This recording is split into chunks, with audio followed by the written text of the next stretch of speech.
Ein Soldat der US-Armee flog nach Hause. Seine Uniform war staubig. Die Frau neben ihm schaute weg und sagte, »Du widerst mich an, Mörder. Setz dich woanders hin.« Alle hörten es, blieben aber still.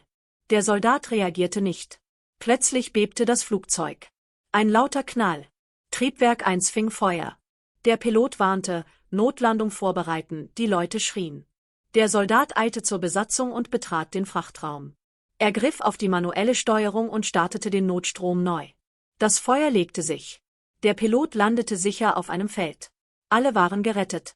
Die Frau starrte ihn sprachlos an, aber niemand mochte oder abonnierte den Soldaten. Die Frau starrte ihn sprachlos an, doch niemand zeigte Respekt oder abonnierte den Soldaten.